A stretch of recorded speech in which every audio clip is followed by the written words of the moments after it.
Vous devez devenir méchant. Ça, c'est une autre vérité cachée. On dit toujours qu'un entrepreneur doit être intègre, doit être quelqu'un de loyal, d'humble et tout ça. Sincèrement, pardon. Il faut arrêter avec ces discours évasifs qui ne correspondent à rien du tout. Vous devez devenir ou apprendre à devenir méchant. Devenir ou être méchant, c'est quelque chose de difficile. Parce qu'on n'est pas éduqué comme ça, du moins pour la plupart. Parce qu'il y a des gens qui sont éduqués à devenir méchants depuis l'enfance. Parce que, étant dans des familles où si tu ne l'es pas, tu ne peux pas survivre. Tu ne peux pas t'en sortir ou tu ne peux pas préserver le patrimoine de la famille. Donc, du coup, on t'apprend ça depuis que tu es petit. Mais dans la plupart de nos familles, la plupart des fois, l'éducation, elle est religieuse. Et à l'église, on nous apprend la paix. Il faut respecter le prochain. Il faut nous aimer. Il faut. Et moi, je peux vous rassurer que ça peut devenir votre plus grande faiblesse si vous êtes un entrepreneur. Une grande faiblesse. Surtout si les gens se rendent compte que c'est une valeur que vous avez. Ils vont vous détruire. Ils n'auront même pas besoin d'essayer les techniques spirituelles, mystiques. Non, ils vont seulement utiliser ça pour vous détruire. Je prends un exemple de technique qu'on peut utiliser pour vous détruire. C'est de vous demander des choses tout le temps. Ça veut dire que quelqu'un vient, il te dit que ouais, la rentrée c'est bientôt, j'ai mon enfant là, je ne sais pas comment ça va se passer. Pardon, aide-moi pour la rentrée. Comme c'est difficile pour toi de dire non, tu dis ouais, on va se débrouiller alors, recontacte-moi dans 1 mois, c'est fini. Il va te relancer dans 1 mois. Dans 1 mois, tu vas encore dire un truc, il va te relancer 2 jours après, 4 jours après, un mois après. Il va venir à la maison avec l'enfant qui est sale. Il va rester là. 21h, 22h, il ne part pas. Et après, il fait comme s'il a sommeil, il se couche. Tu ne sais pas si tu dois le chasser de la maison, si tu dois lui dire de rentrer. Tu prends la couverture, tu mets sur lui, c'est validé, il comprend que ça marche. Il dort au salon, il se lève le matin, il lave les assiettes, il s'assoit par terre, il fait tout parce qu'il veut te montrer qu'il est misérable. Jusqu'à ce que tu craques. Tu prends 50 000, tu lui donnes. C'est parfait. Il pas dit aux autres que vraiment, c'est l'autre qui a payé la pension de l'enfant. Ah bon? Ok. L'autre vient. Ouais, j'ai ton entreprise là, je vois comment ça marche. Félicitations. Est-ce que tu peux prendre l'enfant en stage? Est-ce que tu peux faire ceci? Est-ce que tu peux faire cela? Ils sont comme ça 200. Chaque jour, ils demandent. Et comme tu n'as pas appris à être méchant, comme tu n'as pas appris à développer cette faculté, à dire non, sans besoin de te justifier, ils vont te détruire. Parce que tu vas t'en vouloir de vouloir dire non. Quand tu vas dire non, ça va te faire mal, parce que tu n'es pas habitué à ça. Tu vas te dire que non, il faut être humble, il ne faut pas repousser les gens, il faut aimer les autres, il faut partager, toutes ces choses-là vont embrouiller ton cerveau. Ils vont donc utiliser ça pour te détruire définitivement. C'est fini pour toi. Si tu sais que tu ne peux pas le faire, pardon, n'entreprends pas. Ne fais pas de projet. Sinon, tu seras le pain béni des gens. Tes employés vont tout le temps venir dire que ouais, je ne peux pas venir aujourd'hui, j'ai eu deuil. Je vais venir la semaine prochaine.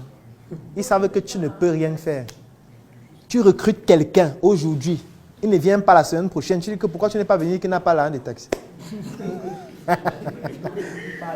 Il dit qu'il pleuvait. Il pleuvait. Il dit que son arrière-grand-père vient de mourir. Il est au deuil. Depuis jeudi. Il dit qu'il y a d'abord la mise en bière jeudi, veillée avec corps vendredi, obsèques samedi, funérailles dimanche, lundi au repos. Donc il fait 5 jours sans travail. Il va venir mardi. Et mardi, quand il vient là, tu sens comment il est triste. Il te dit que vraiment son arrière-grand-père était tout pour lui. Quand tu as même peur de lui confier une nouvelle tâche, tu te dis, ouais, le temps qu'il se remette. Au lieu de le virer définitivement, immédiatement, sans rien lui payer, en lui disant mes condoléances, tu dis que non, ouais, ça va, on va voir, ça va aller. Hein. Et ça va aller là. Ça va te détruire. Il faut être méchant. Est-ce que ça veut dire qu'il ne faut pas avoir ces autres valeurs-là? Il faut avoir ça à 10%. et avec des gens qui le méritent. Avec tous les autres, il faut être méchant. Extrêmement méchant. Il faut qu'on reconnaisse que tu es quelqu'un de méchant. Il faut que les gens disent que tu es méchant. Tu dois te battre pour ça, pour que les gens disent que le gars, il est extrêmement méchant. Tu vois? Dès que les gens commencent à dire ça, ça veut dire que ça marche. Parce que ça va les repousser. Tu dois apprendre à dire non au moins 2 ou 3 fois par semaine pour rien. Ça veut dire qu'on te demande quelque chose que tu as, qui ne te coûte rien. Tu dis non pour rien. Tu vois? Et tu ne te justifies pas. Quand tu dis non une fois. Tu ne dis pas non parce que j'ai envie que tu comprennes d'abord c'était non. Non. Tu dis non juste. C'est tout. Voilà. Tu dis non. Tu vois, quand une fille ne veut plus de toi, elle dit non. Elle ne dit pas que vraiment... Bon, parfois elle dit mais, la plupart, elle ne répond même plus. Mais ne fais pas les choses que tu ne réponds pas. Il faut répondre en disant non. Parce que fuir, ce n'est pas la bonne solution. Parce que parfois on envoie le message, tu ne réponds pas. Tu es obligé de télécharger les WhatsApp craqués où on était en ligne il y a 2 ans. Tu vois? Regarde comment tu souffres.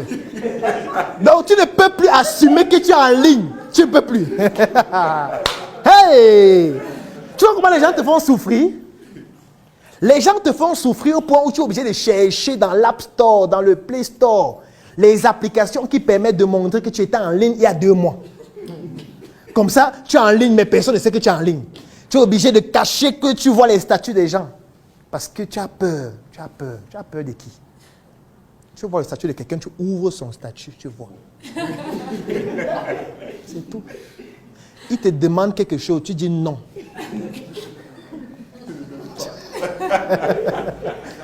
Sans avoir... En fait, dès que tu dis non, tu es passé à autre chose. Tu l'as oublié. Il y a des moments où tu as l'argent, mais tu ne payes personne. Tu ne payes personne. Tu dis que l'argent qu'on a ne peut pas suffire pour vous payer. On doit travailler encore dur pendant au moins 2 mois. Si vous voyez que vous ne pouvez pas tenir, vous partez maintenant. Et on se voit soit au commissariat, à la PG, ou je ne sais pas où, la délégation du travail, où vous voulez. C'est même quand l'entreprise vient d'ouvrir qu'il faut être plus rigoureux. Parce que c'est là où il y a encore un peu d'argent et tu peux te permettre de dépenser n'importe comment alors que ce n'est pas le moment. Entraînez-vous à dire non. C'est un très bon exercice. Donc, chaque fois que quelqu'un vous demande quelque chose, pensez d'abord que je dis d'abord non. Je dis d'abord non, spontanément. Tu vois, tu dis non d'abord. Avant de voir si après c'était nécessaire. Dites non plusieurs fois par jour et par semaine. Tu vois, ton enfant te contacte. Maman, j'ai besoin de ça. Non. Point. Tu vois, tu ne dis plus rien par la suite. Ton gars te contacte, on peut se voir ce soir. Non. Il dit pourquoi? J'ai dit non, s'il te plaît. Il arrête. Il arrête. Vous n'avez pas le cœur là-dedans. On ne pourrait pas entreprendre. On va vous détruire. On va vous tuer. On ne va pas vous tuer en prenant le couteau qu'on va piquer sur vous. On va vous tuer en demandant tout le temps. Et la demande là, comme vous ne serez pas capable de dire non, il y en aura tellement à un moment donné que vous allez imploser. Vous allez craquer. Vous allez être dépressif. Vous ne pourriez pas tenir. Vous allez être obligé de fuir les gens. Parce que tu as peur que si tu le vois, il va encore te demander quelque chose. Non. Il y a des gens que vous ne devez plus rencontrer.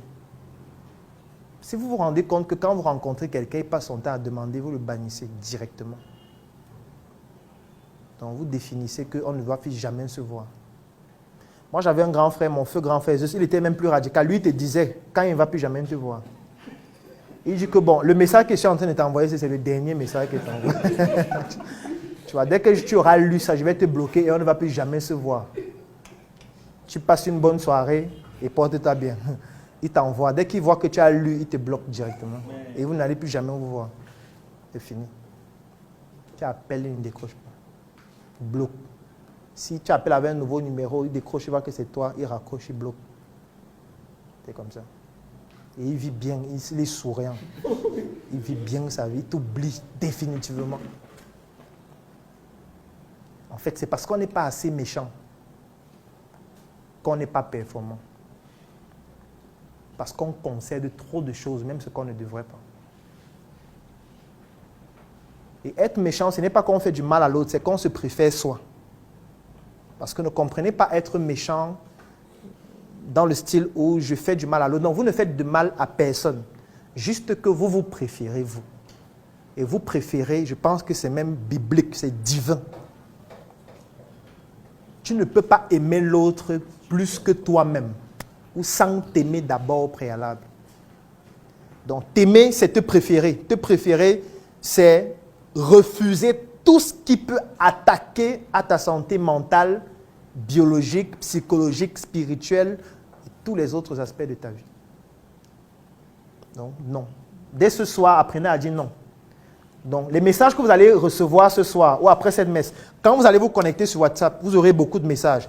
Dans ces messages, il y aura beaucoup de gens qui vont vous demander quelque chose. Dès que vous ouvrez, vous voyez qu'ils demandent, vous écrivez non. Vous dites non, vous archivez. Non. Non. Vous archivez. Non. Parfois, tu peux dire pourquoi. Dès qu'il explique, tu dis non. Il demande, tu dis tu as besoin de ça, pourquoi? Dès qu'il finit d'expliquer, tu dis non. C'est tout. Ça va vous sauver la vie. Vous ne pouvez pas imaginer à quel point. Non sauve les vies. Ne négligez pas ça. Non sauve des vies. Moi, ça a déjà sauvé ma vie plusieurs fois.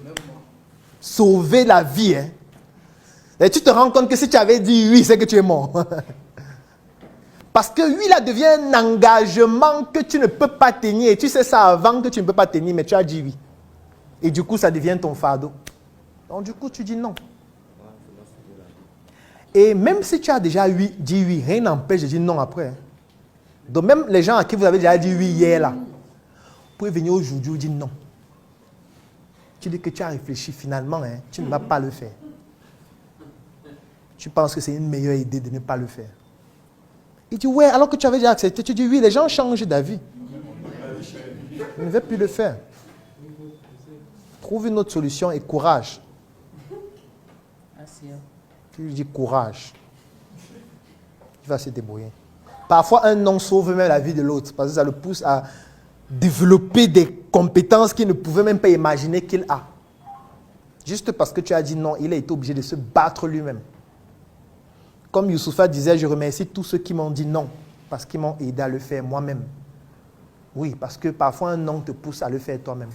Et quand tu le fais toi-même, tu as plus de mérite. Tu apprécies mieux ce que tu as fait toi-même. Surtout quand ça venait après un non. Et du coup, tu trouves que le non-là était en fait ce qu'il te fallait. Parce que ça t'a forcé à puiser au plus profond de toi des ressources que tu ne soupçonnais même pas avoir. Et que finalement, tu les as et ça t'aide au quotidien. Moi, il y a des personnes que j'ai rencontrées parce que je leur demandais de m'emprunter de l'argent. Ces personnes ont dit non. Et ça m'a fait développer des compétences que jusqu'à aujourd'hui, je les remercie d'avoir dit non ce jour-là. Parce que si ces personnes m'avaient donné cet argent, je n'aurais pas pu développer ces compétences-là. Il y a des livres que j'ai écrits parce qu'on m'a dit non. Ça veut dire que quelqu'un me dit non, je rentre à la maison, j'écris un livre. Jusqu'à la fin.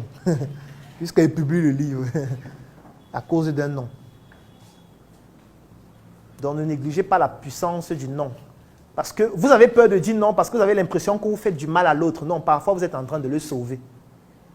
De sa bêtise et de sa fainéantise. Vous êtes en train de le sortir de la paresse. En lui disant non. Et même s'il meurt, en quoi c'est de votre responsabilité? Il devait toujours mourir. L'univers a voulu qu'il meure. Dieu l'a rappelé. On va seulement prier pour lui, c'est tout. Si vous pouvez, vous partez aux obsèques. Si vous êtes disponible. S'il ne pleut pas. Parce que je ne vois pas pourquoi vous allez vous mouiller pour aller pour envoyer votre contribution par Orange Money. Si vous avez les moyens. Si vous n'en avez pas assez, vous n'envoyez rien. Juste de toutes les manières, l'argent là sera pour boire du vin. Ce n'est pas comme si ça va l'aider à aller au paradis. L'argent que vous allez envoyer pour les obsèques, là, les gens vont faire le pain du deuil avec pour manger. Tu vois? Ce n'est pas pour lui que vous donnez. Donc lui n'a plus besoin de rien. Lui, il est mort, c'est terminé. Donc ce que vous envoyez là, vous n'êtes pas obligé d'envoyer ça. Ce n'est pas obligé. Ce n'est pas obligé. Parce que parfois, c'est comme si c'était une dette. Non, ce n'est pas une dette. Après, les gens m'ont dit que oui, toi aussi, quand tu vas avoir ça, non, je n'en vois pas. Et ça fait quoi? Tu crois que pour enterrer quelqu'un, on a besoin de tout un village? Pour porter un corps, il faut au maximum 2 personnes. Hein. On n'a pas besoin d'un village pour porter un corps. Moi, je me rappelle parfois qu'on portait les cercueils, nous étions 2 ou 3. Donc, pour enterrer quelqu'un, on a besoin de 2 ou 3 personnes maximum. Les gens qui creusent les tombeaux là, ça ne coûte pas grand-chose. Donc, même avec 25 000, on peut enterrer quelqu'un. Même avec rien. On peut creuser une fosse là, on l'enterre. On peut brûler même son corps, on fait un pot de fleurs avec. C'est ce que les Occidentaux font. On brûle le corps, la cendre là, on met dans un pot de fleurs, on met une fleur à l'intérieur, on pose au salon. Il est là. Il vit avec nous désormais.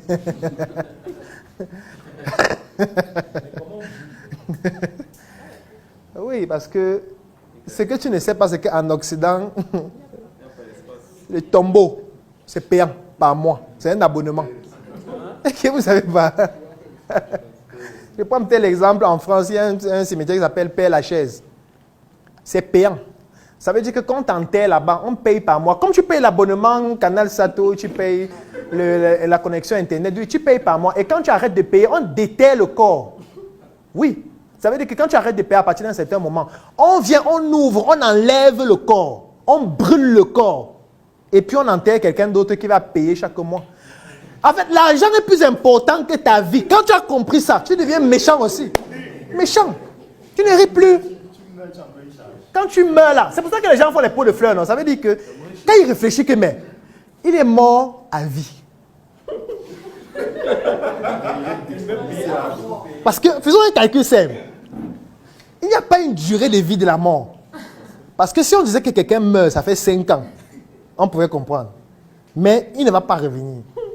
Donc, quand on va l'enterrer au cimetière, là, c'est pour l'éternité. Bon, même si c'est $1 qu'il faut payer par mois pour l'éternité, c'est trop d'argent. C'est trop d'argent.